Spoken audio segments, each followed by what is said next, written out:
Okay, so this is a mind map model, and mind map model also does not just stay in the first layer or first level. Rather, we can go beyond that also and have branches coming out of that. Okay, so I have just created a quick visual to kind of show how a mind map can look like. But when you sketch out, it might come out in a different way. The third one is more of an organic way, or it is also called popcorn layout, which is start taking notes randomly. Okay. You don't need to follow any grid. Wherever you find space, take notes over there. This is mostly used to kind of draw connections between totally unrelated ideas. So if you are in meeting and if it's an ideation session, this is something which is mostly recommended. And we draw bubbles around that, thought bubbles.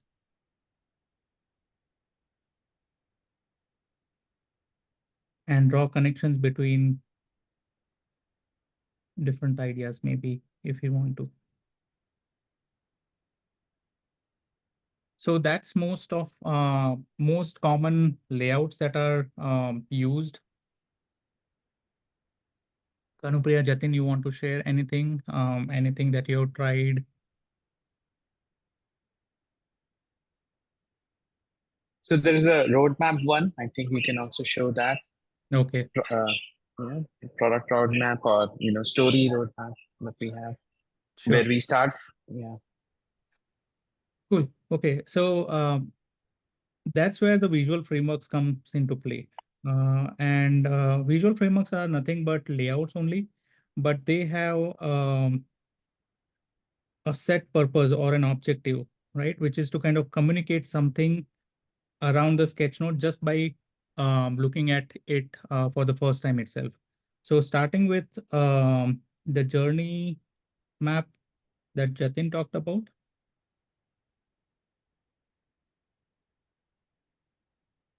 Journey map is mostly used to kind of show the timeline, right? So it will have some starting point and it will have an end point, right, on the map. So normally, if I have a paper, I would normally do it like this, and then start having notes taken in a format which kind of follows certain path. So there are two ways to do that. One is take notes and then create the path, or to make it easier, we can actually create a path up front, maybe using a pencil or a lighter pen, and then on that path itself start taking notes. And when we are taking notes, maybe we can use some icons or some um, graphic way of showing where we are on that path. So one of the ways of doing that is to draw a billboard. Right? And, the way to draw a billboard is draw a rectangle and two stands, and then add some scribbles down there to kind of show it to be like a billboard. So now over this on this path, I can actually have these billboards and my notes are taken in there. So mostly to show a timeline or a product or a roadmap, like say when we are starting today, what is the first thing that we'll do? What is the second thing that we'll do over a period of time, and so on and so forth. And we can also attach a calendar. And the way to draw a calendar is draw a rectangle which is little tilted, um, divide it into two parts, add maybe the year and the month, okay? And make it like a pad. So we can have these also attached in our notes to kind of show when it started, if we want to kind of give a context of when it was done. And once we have confidence, we can also start attaching or having human figures next to that to show who was involved in at that point of time, and maybe if there was a decision made or some conclusion or some activity done, who all were involved in that. Right now, I am sketching it in a small box, but if we are sketching in a A6 or an A5 page, no, we can actually cover up a large area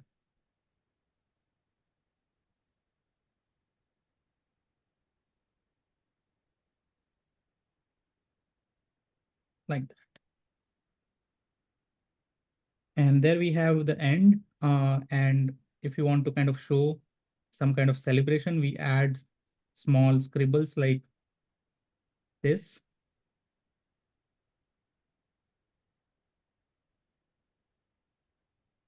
to show a celebratory mood.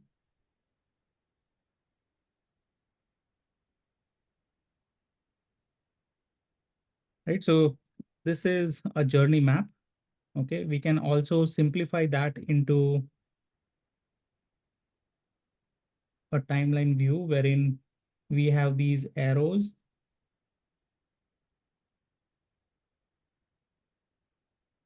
which kind of shows some kind of process, a sequential process.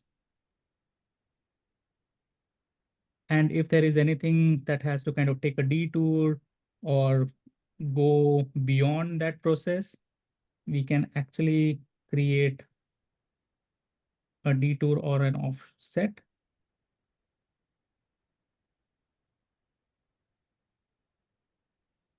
and then join back. This kind of continues. So these blocks or these arrows, more than icons, they are more like containers. So because in proportion to this block, they look small. But if I have to kind of do it in the entire book, so let's say for today's topic or today's session, we kind of started with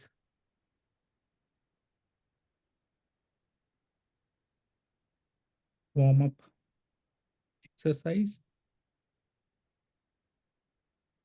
And then we also took a detour of introduction.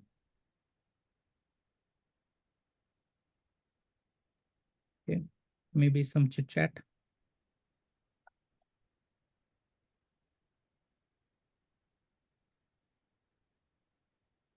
Then we have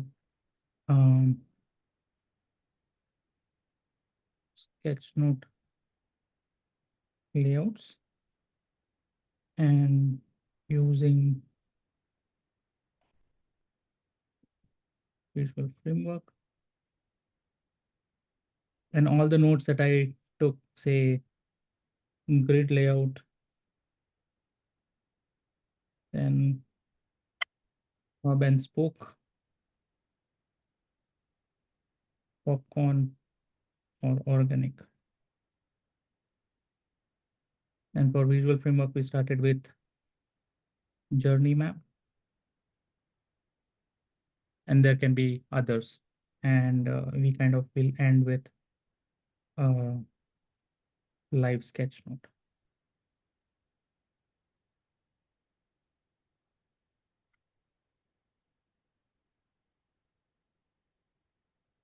All right, so that's a basic way of kind of uh, considering visual frameworks to kind of lay down your thoughts in a sequential manner. And if there is a detour, we kind of take a detour and then come back like that. Again, remember, we are not creating an art, so it's okay if there is any mistakes. The next one that I want to talk about, and Aniket would know about this, is something which uses arrow, but signifies a very important thing that happens every day in our life, which is change. Um, so how to draw change? We'll draw. Yeah. Hey, Arun. You go on. Hey, So can you show the previous one more, like the?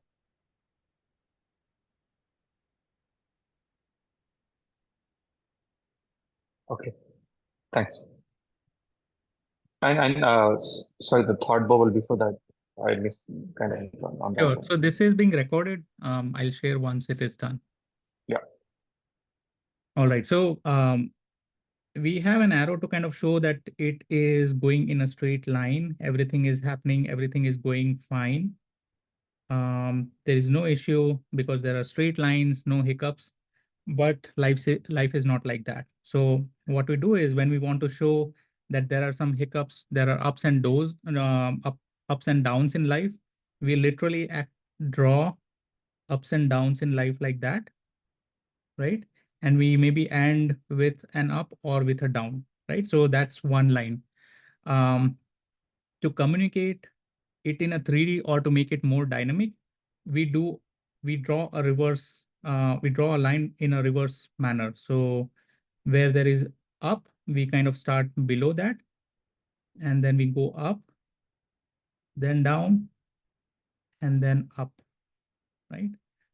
And then towards the end, we draw the arrow.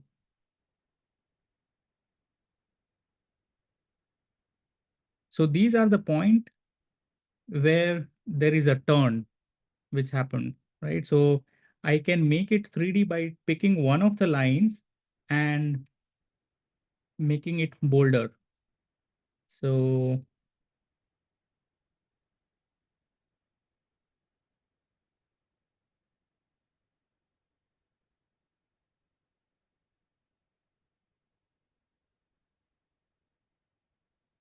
it kind of gives an effect of 3D thing, which is kind of going around. I made some mistake with the perspective. It has to be the other way, but that's okay to kind of start with. So these are the points wherein there is a change that happened, right? So it started with something,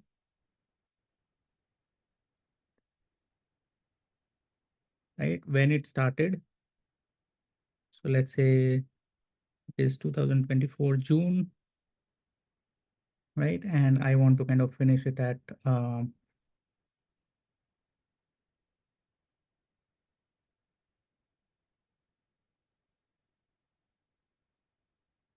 2025 June. Let's say this is a forward looking thing. Now what I'm doing is I may start taking down notes. Let's say I'm planning for the next 1 year starting today. Um, I can start taking down notes saying that this is what I'll do maybe for 3 months.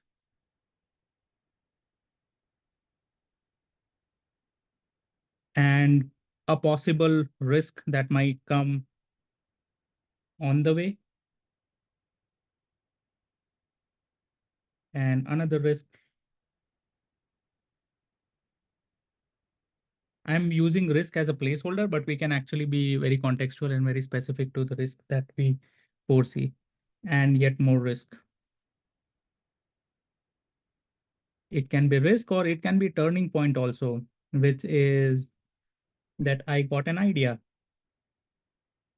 or I will get an idea. Maybe I'm expecting something to happen at that time. And then start adding my stakeholders who all will be involved, whom I'll work with, take down their notes, and what are the set of activities that I'll do at that time.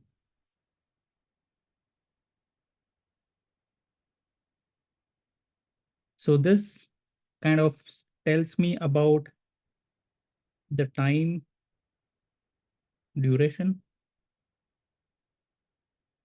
activities done over a period of time, stakeholders or people involved, and key milestones,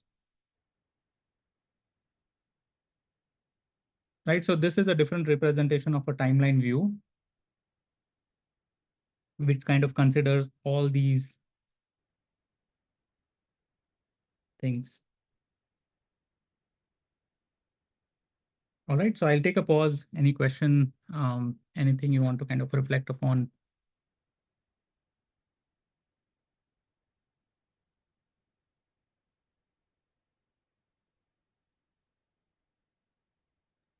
This is great, Ahir. And as you mentioned, maybe we could also use it for to representing as is and to be analysis. Yeah. Mhm.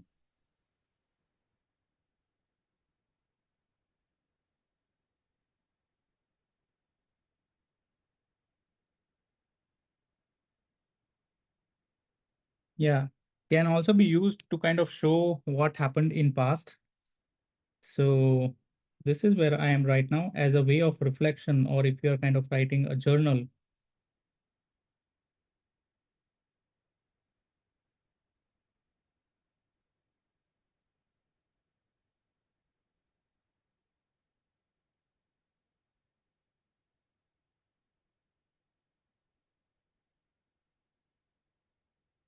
Right? So this is where I am right now.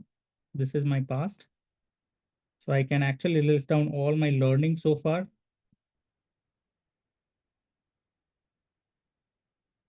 And where I would like to see myself and possible hiccups or problems that might come in between. Kind of gives me a very good visual way to kind of show what has happened in past, learn from that past, and kind of anticipate if anything can go wrong, and plan for that.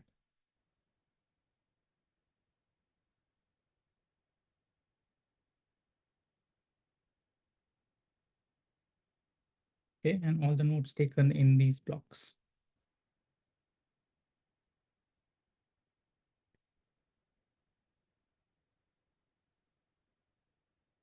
Very good way of doing a forward looking or a backward looking exercise with team. So for standing over here, we can do a retrospective.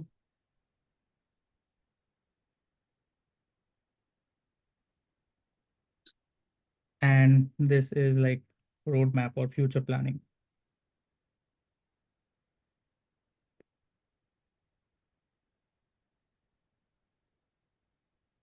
Okay.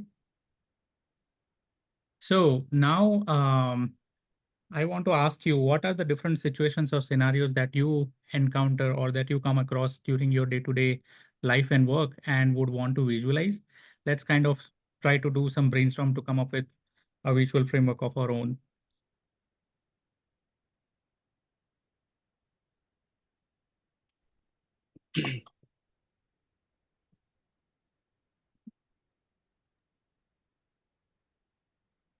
Okay. One of the things, yeah, Jatin, you were saying something.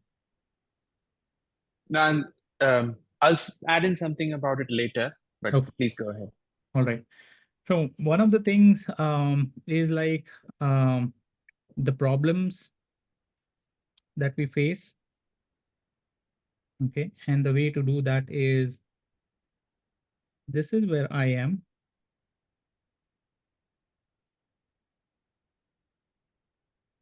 Okay. And this is where I want to be.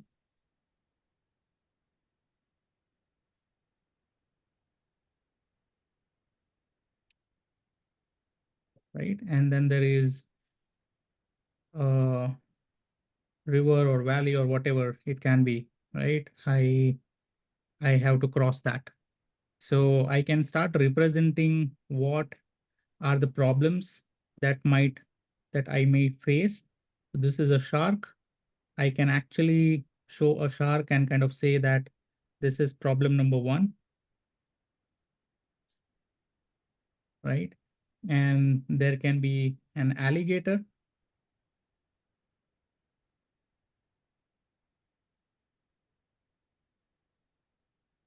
right? And this is problem number two, right? And there can be a thunderstorm, which can be problem number three. So now I've attached some visual characteristic to three problems, and I start taking notes or kind of start listing down what they can be.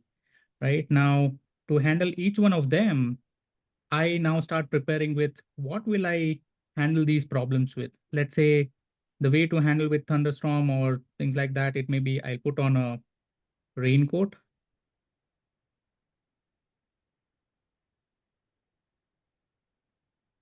right?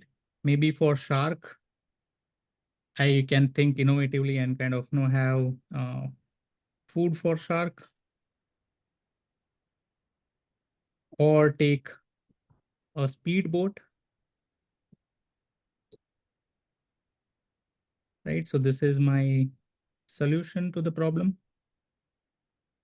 Or for alligator, maybe something else, right? So I have these problems and I have these solutions available with me that I start thinking about, right? So attaching our problems to a visual metaphor will will help us to kind of imagine how to handle them in a different way, or give us a different perspective to handle them. And there can be, so again, the problems you see, there are three layers of problems. One is that I can see right away, which are visible problems. Second one, they are visible, but I don't know what it can bring, right? So it is visible, but partially visible.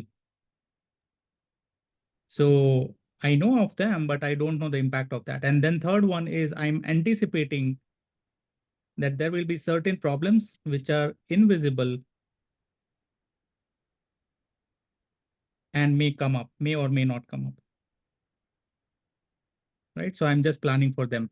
So similarly, anything below the water that I'm not able to see, I will be kind of listing down all those problems. Anything just above the surface of water, I'm just listing them. And there can be people, or there can be something which can help me, maybe a bird, right? Does not look like a bird, but maybe whatever. So a bird which can help me to kind of send messages around, or things like that. Or I can have um, some artifacts or things with me that will help me to kind of cross this problem areas and reach over here, right? And there might be people on the other side who can help me with maybe rope or some compass, whatever, right? So this is again a visual framework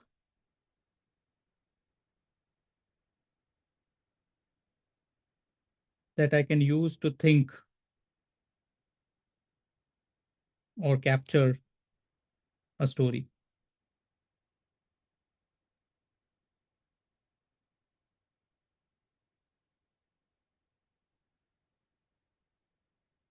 Okay.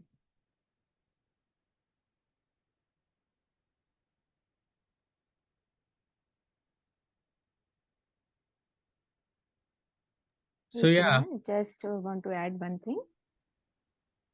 Can I? yeah, please.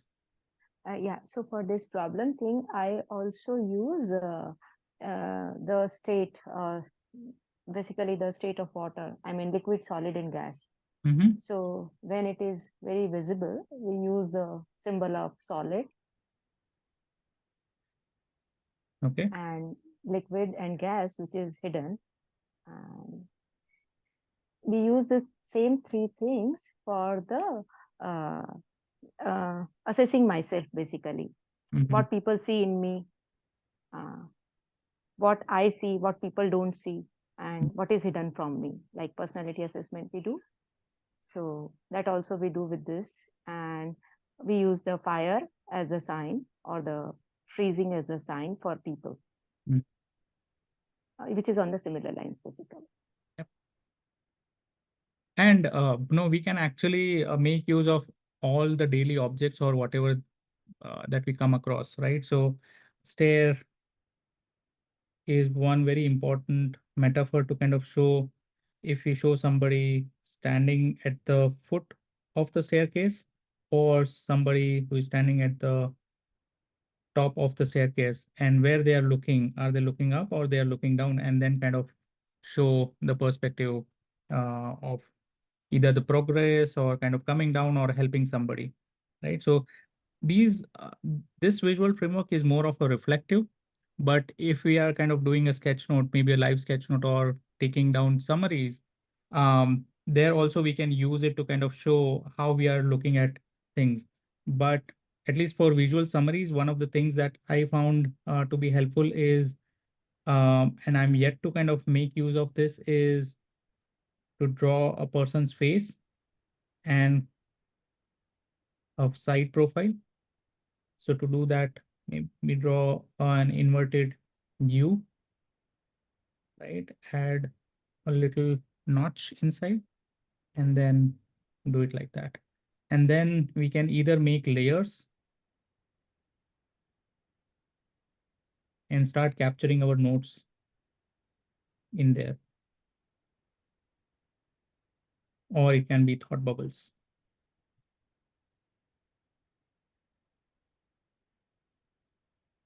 To show that this is our perspective.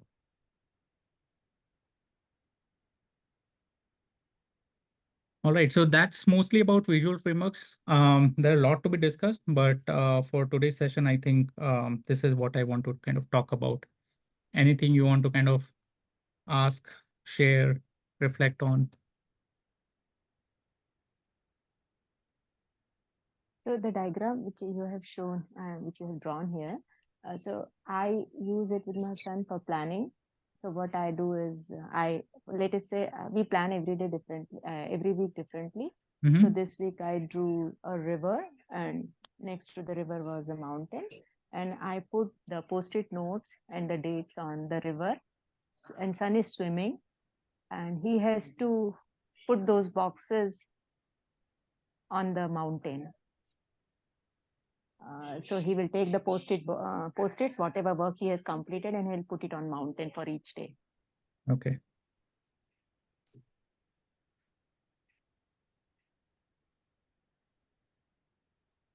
Quite interesting. I'll try to use that. So, Kumar, if you have to give this visual framework a name, what would you give it? Which one? The one that we are discussing right now, like the problem and the solution, the one that you drew earlier, right? Metaphorically showing your problems and then solving them. If you have to give that visual framework a name, what would that be?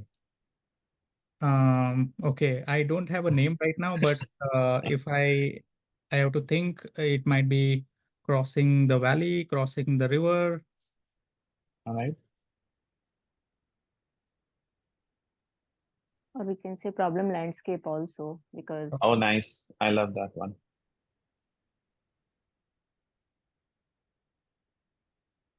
Or a solution landscape. Yeah. Yeah, but focusing on problem.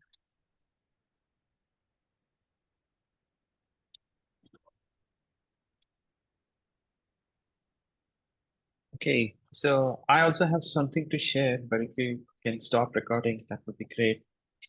Yeah, sure.